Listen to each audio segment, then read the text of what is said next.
I don't let karma do my dirty work. He don't give a damn about how many girl he hurt. No way. That man couldn't care less about you or me. It's all about him. It's all about he. It's all about you, nigga.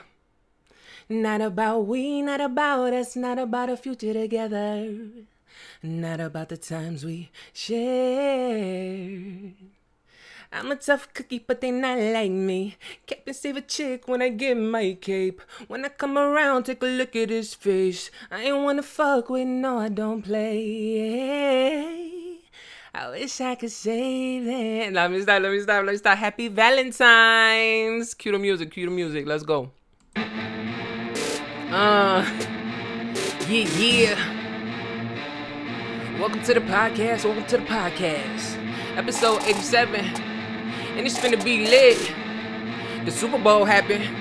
But I ain't watched that shit, what it look like. I'ma hit my girl up, cute niggas in the club. I'm about to pull up, what it look like.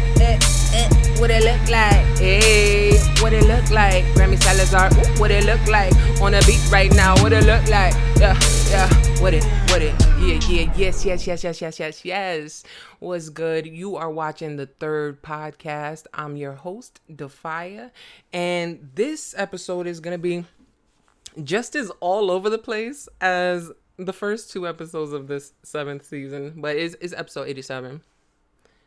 Did I do 2 episodes already? Goddamn, yeah, I did. Hopefully this will be closer in length to episode 86 because episode 85 was like over an hour and I'm not really trying to do that to y'all. I could. Believe me, I could. Like my favorite person to talk to? Right here. You feel me? Like it's easy. No es nada. No es nada. Simple. All right, I'm getting mad Puerto Rican. I think it's just because I have my shirt. This is available on DAPHYA.com. It's my little slogan. You might hear me say it on my social media every now and then. Don't do it.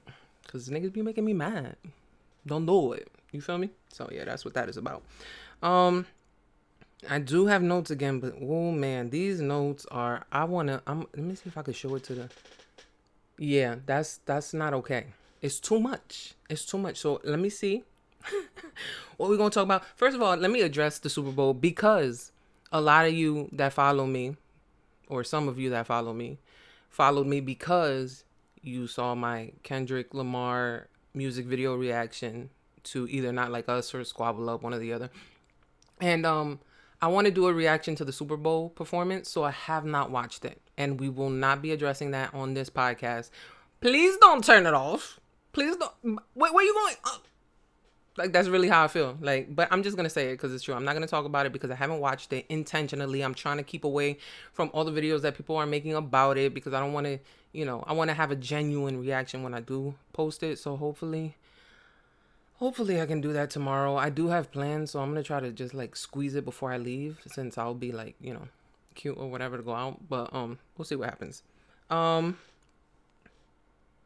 I'm not going to talk about like football, American football, because I'm sorry, I'm not a sports girly. I just have never really been into it. If there was a sport, I like basketball a little bit, but if there was a sport I was gonna respect the most, it probably would be football though, just because my late uncle that passed away, he passed away before I even got to meet him. He was 19 years old when he passed, but he was a really great football player, and yeah, so that's why. I as much as I keep saying like I'm not gonna talk about politics too much, there's so much happening that it's just like it's crazy. I don't have specific points. I just have a bunch of random thoughts in my notes, which I'll address, but I want to try to keep those together.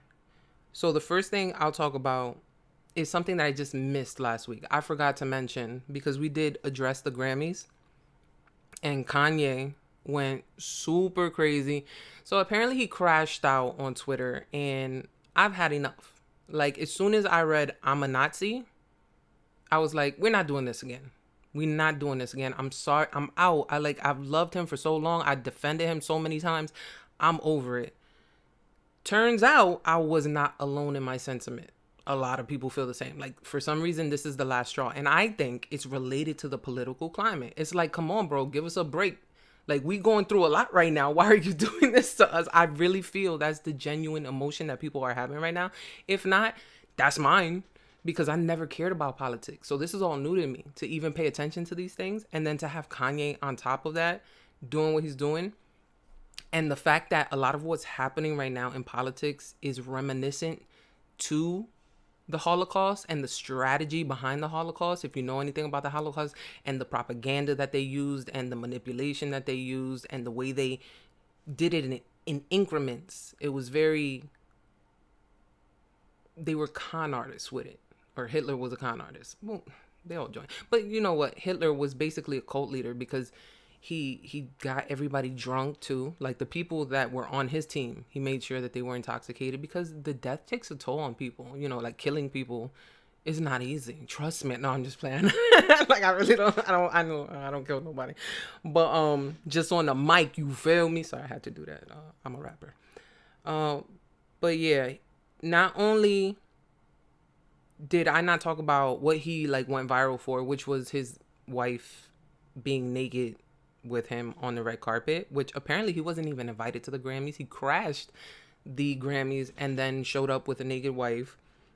She had like a big fur coat on, and then she just like dropped it and started taking pictures with one of those little stockings that you wear when you try on shoes. It's like the little nude color nylon. It was just a mini dress of that, and she had the audacity to pull it down before she turned around. Like, oh, let me not show you everything I'm already showing you.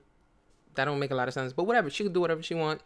Do I think that she's doing whatever she wants? No, I think she's doing what Kanye wants, but that's my personal opinion. I have no evidence to back it.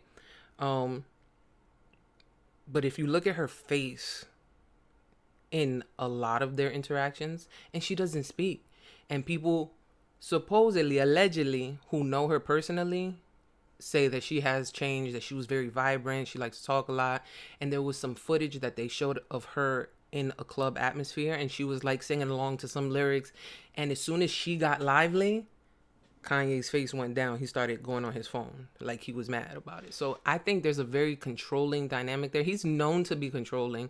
When he was on the Kardashian show, he straight up told Kim, like, I don't want you dressing revealing. This was when he was on his Jesus kick too. Jesus, you know, was this Jesus King? I think was the album, which I'm one of the few people who even fucked with that album, bro. Everybody was like, yo, that shit's trash. And I was like, nah, this shit getting me through my work day. Like, that shit literally holds a spot in my mind. You know, when certain songs or certain albums hold a particular place in time for you, that album really does. Jesus is King reminds me of a specific time in my life. And I have a few, more than a few albums that are like that for me, because I'm the type of person that if I really, really fuck with some shit, it's on repeat. And I'm memorizing songs. Like, my whole 2024, even though it came out, I believe, in 2023, looped was Russ Santiago. Shout out Russ. But yeah, I'm like that is what I'm saying. Like, I always have like a particular album or collection of songs that will take me right back to a certain time, right back to a certain memory, and that was one of those albums. So it's like, and that's only one album of Kanye's that does that for me. Obviously, you know, we have the College Dropout, we have the whole I mean, when he first came out, it was Jesus, you know? Jesus Walks. It was Through the Wire, it was Triumphant. And I'm going to say something here that I say in conversation often. I feel like there was a big switch. That one, I think it was, I don't know if it was a Grammy. I think it was Grammys too, actually. I don't know if it was MTV Awards or Grammys, but I think it was Grammys where he showed up with Amber Rose. He was like in some brown, like Louis Vuitton outfit or something like that, you know. And he had a bottle of Hennessy with him on the red carpet. His mother had just passed away. And I feel like he spiraled from there. I feel like he never got back to where he wanted to be. And this is strictly outside looking in, just a fan of not only his music but of him as a person, from back when he said, shit, I forgot the president. Who? He said some president don't care about black people. Bush. Yeah. So, and I was just like, oh, like, cause in that clip, that specific clip, you could see that he was nervous, but he was like, I have to do this. Like, he mustered up the courage to say what he really felt. And moments like that are what made me a fan of him beyond the music. So to see him, I can't even say slowly, because it was a quick decline, and then it just never, we kept hoping. And he knows, he's mentioned it in his music. He said they want the old Kanye. Like, he said it, he knows, he's perfectly aware. But he feels, in my opinion, again, this is, I don't even have to say in my opinion. I'm the one speaking, obviously, it's my opinion. But I think he feels like he's evolved and there's no going back, because that would be a regression. Like, being the old Kanye would be a bad thing, which nobody, especially at this point where he's tweeting that he literally said, not just I'm a Nazi, he said, I'm Hitler. What? Adolf Hitler. That's what he said, which was crazy and corny. And he's so much better than that, even if he was gonna be racist. I'm sorry. I'm just like, yo, that's just not even, nah, bro. Nah, B. That ain't it. The whole racism shit, the whole anti-Semitism, he said that's not even a thing. That's something that Jewish people made up. Like, crazy shit. But then, even though I forgot to talk about that Grammy moment, and I forgot to talk about these tweets in the last episode, I didn't become privy to something until after I dropped that, which was that he actually had a Super Bowl commercial. He paid money, which, if you know anything about Super Bowl commercials, it's basically real estate. It's promotional real estate. When you buy a slot to have a commercial during the Super Bowl, you are paying millions. And he did that. He paid for a commercial, and then he just shot it from his phone.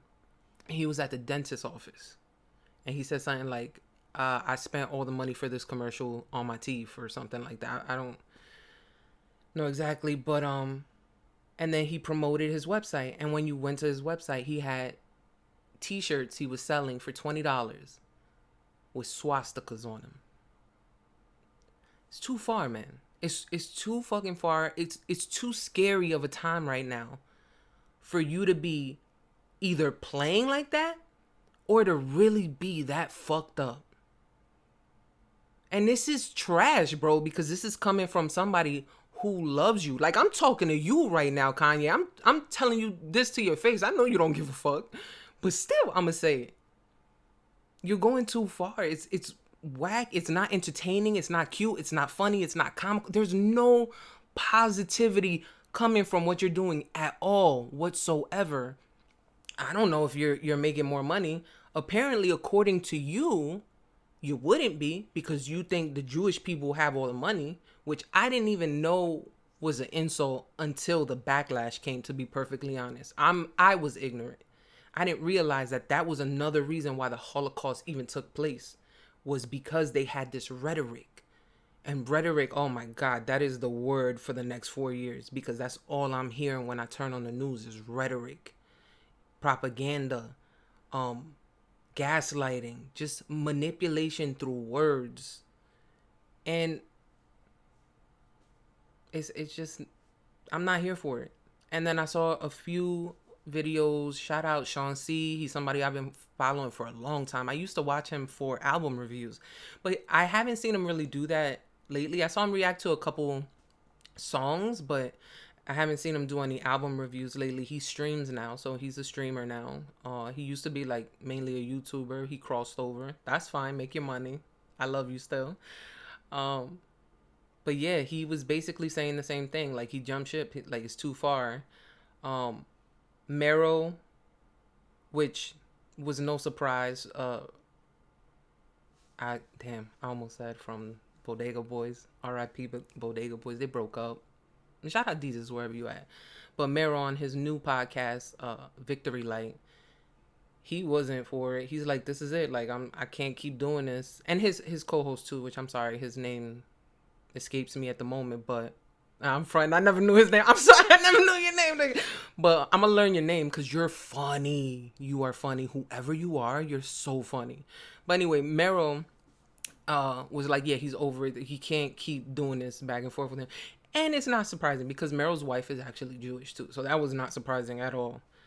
But I was so disheartened when I found out he was even trying to capitalize off the racism and selling the swastika t-shirts at a point right now where racism is masked as white socialism. It's masked as DEI. It's masked. It's secret. It's covert. Everything is plausible deniability. There's no accountability because if you blame anything on Trump, he's going to bring it back to Biden, even though you're the president now. It's not the time. And I'm not saying there is ever a time for racism because there's not. But it's just so much worse right now. I've been teetering off ever since he said slavery was a choice. And the respect that I gained for Van Lathan in that moment, insane. Because not only, you know what it is to stand up to anyone, period, in life in a random moment where something just strikes emotion in you? That's already difficult because you want to make sure you navigate situations properly. Now, add this layer. You're at work. So now you have a whole nother layer of how do I approach this situation? Now add the layer of this is somebody that you idolize. This is an artist that you love and respect. Who's saying the rhetoric that you have to speak against? Van Lathan fucking ate, bro. And he deserves everything he got after that point. He deserved all the props, everything. I can't say enough good things about that moment. I don't know Van Lathan personally, so I can't say like he's a great person. I don't. But that moment, he did a great thing. That's what I can say. I tend not to blanket people anymore because nothing shocks me these days. And it's unfortunate, but that's really where I stand. I was always a very trusting person, almost naive. I talk about like how when I first moved to LA a few years ago, I came with like that golden retriever energy, and it wasn't even like on some, I'm going to be a star. It wasn't nothing like that. It was just excitement to be in a new place and have a fresh beginning. And like so much happened that year that changed me. And for the better, I feel like I really opened up my third eye and all the chakras and shit. Like some crazy shit happened, but I definitely don't trust as easily. And I'm very much more careful with my words. I don't call everybody friends. Now I use the word acquaintances. Whether you fucking like it or not, you are my acquaintance. There's only like 3 people in LA that I call my friend. Everybody else is an acquaintance. They're my homie, I'll say. I'll throw homie around. Homie's fun. You feel me?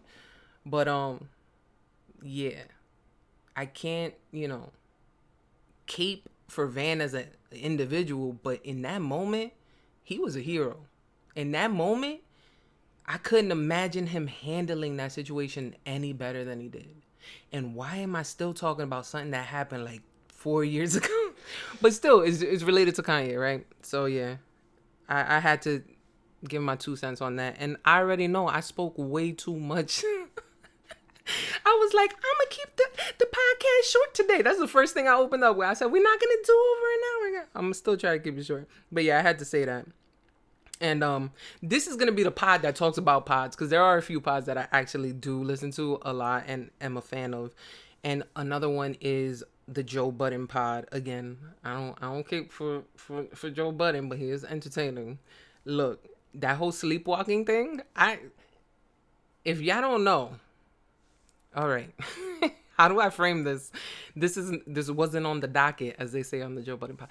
But look, they were hinting at things while speaking on their podcast that Joe Budden has a sleepwalking issue for about, I want to say 2 to 3 episodes.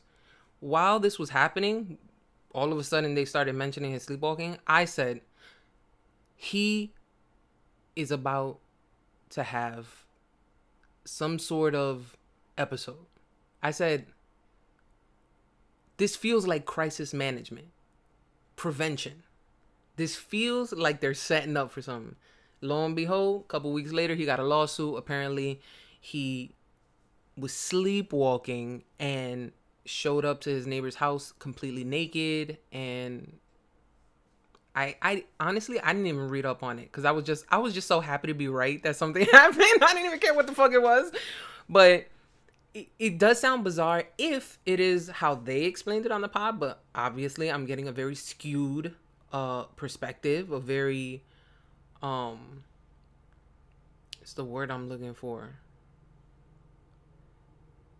Biased. A very biased perspective as well. But apparently that's what happened. He was sleepwalking, he showed up naked to somebody's door, tried to get in or knocked or something like that. I don't know if there's any more to that story. Maybe I'll look into it if I remember, but I doubt that I will. Because like I said, nothing shocks me anymore. And I was just like, something's coming. You feel me? Like I could already see when people setting up the alley-oop. You feel me? But anyway, that's not what I was going to mention when I said I was going to talk about the Joe Budden pod. One of the hosts there, Ish, I'm going to actually insert a clip here of him talking. But I want to address kind of what he talked about because I already had thoughts on it. So when he mentioned it, I was really excited to see that somebody kind of mentioned McDonald's specifically the way I had in my mind when I first heard about some DEI actions that were taking place. Out of all the tech niggas, everybody. They bullying all of these niggas. They making these niggas kiss the ring. People that have been in line with black agendas and colored agendas and diversity and all of that. McDonald's, my nigga. Coca-Cola have been on a black bus for 20 years. They made them niggas jump off. Target, all of these niggas, they making them niggas jump off. Like that, they bullying these niggas.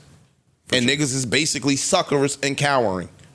So to some of the shit that he's saying, it's like, yo, y'all cowards. Y'all won't really say what y'all feel. The Republican Party don't really rock with Donald Trump. A lot of them. They scared to death out this motherfucker. All right, so I'm going to kind of read from my notes here, but I said, some people think there's nothing racist about what Trump is implementing, and that really confuses me with all the DEI rhetoric and then helping refugee white South Africans and companies like McDonald's who were almost pro-black in a lot of ways, or in a sense. They did a lot of scholarship programs and stuff like that.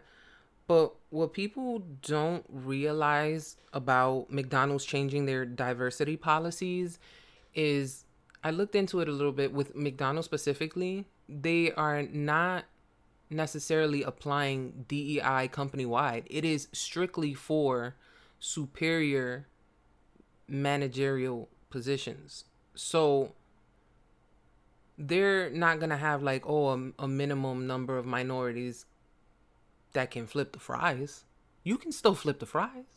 You're welcome here to flip the fries. Don't think you're going to work your way up and own a franchise. But you can flip the fries though still. You can flip the fries. That's what.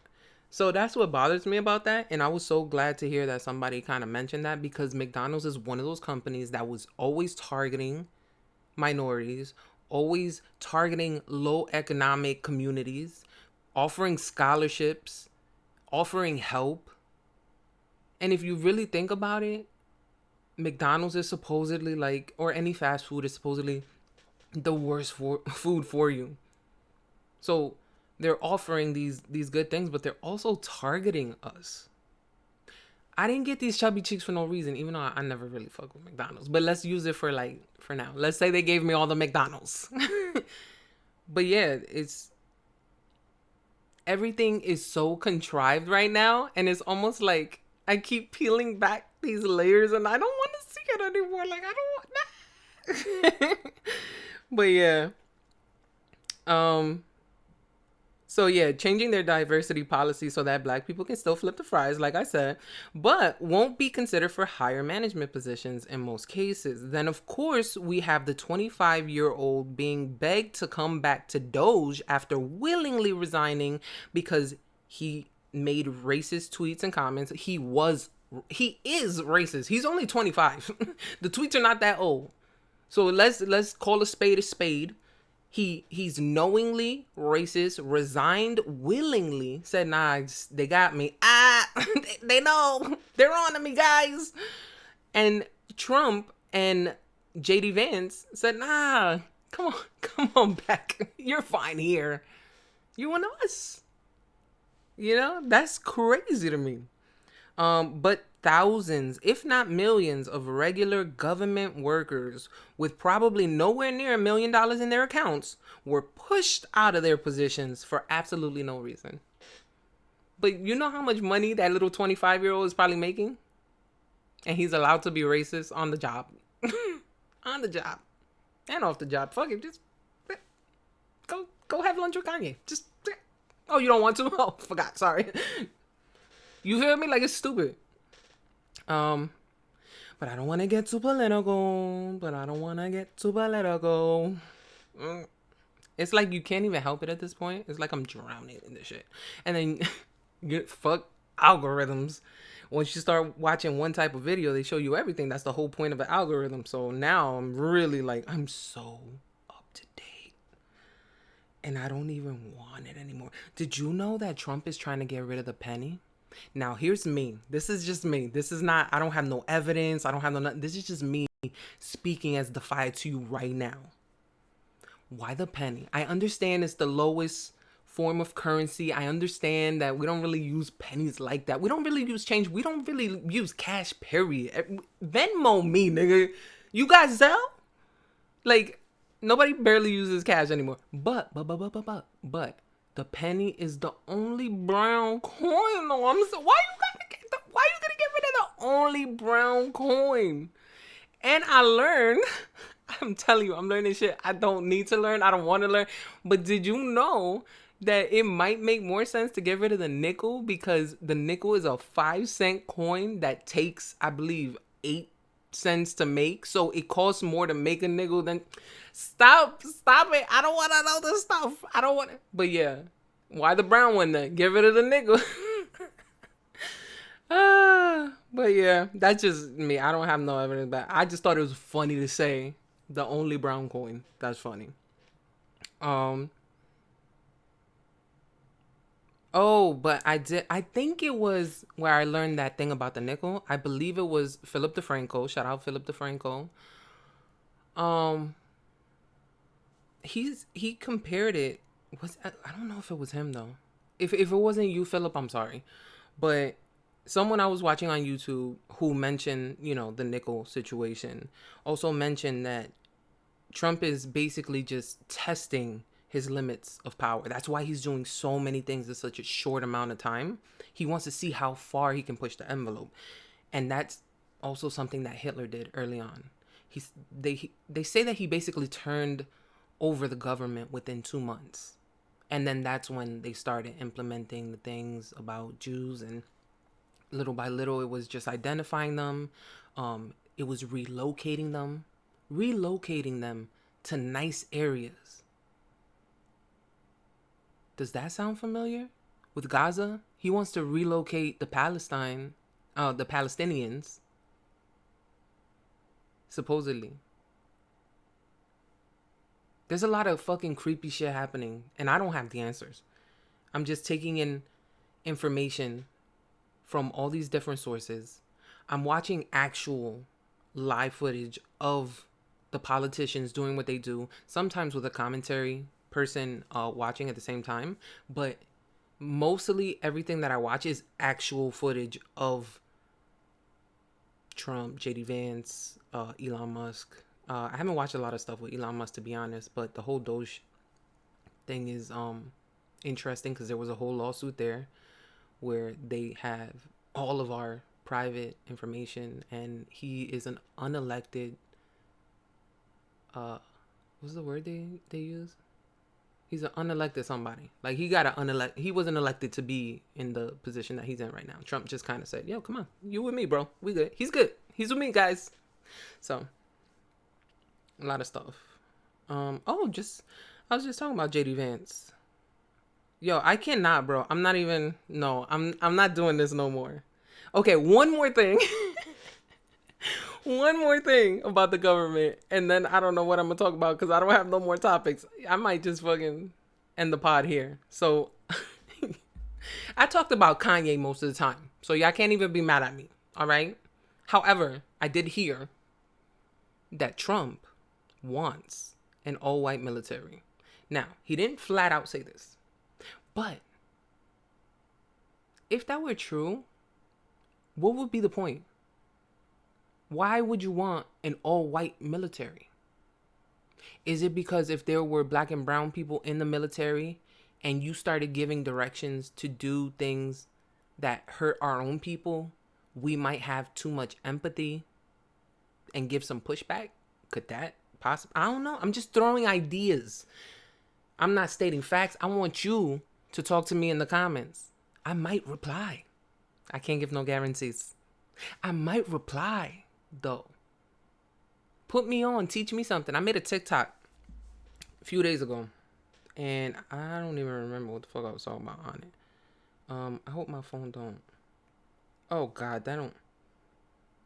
I got 1,604 likes right now. Yeah, I'm still going crazy from Kendrick. Oh, and I made 1 million. I made it. I made it to 1.1 million views on that fucking TikTok that I shared with y'all the other day. But should I just play it? Okay, so I'm listening to Trump. I know I'm not supposed to, but he was talking about how the steel industry is going to do so much better now that we're going to try to have it done here. And if we do tariffs, we're going to do equal tariffs, blah, blah, blah. So then somebody in the crowd was like, yeah, but what about the consumer? It's going to be good for big steel and steel businesses, but isn't the price going to go up for the consumer? And he's like, nah, it's going to be fine because they're going to come here and they're going to come from all countries and make the steel here. Oh, you mean like immigrants? Stop it. Y'all don't be listening. Now, you heard that, but look what I put. I'm going to actually put it to the camera. What I wrote is, am I just confused? Like, I really be out here like, yo, if I'm wrong, tell me. If you have evidence, shoot me the link. I'm not trying to just talk out my ass. But it's hard to get information that makes you emotional and not address it. You feel me? So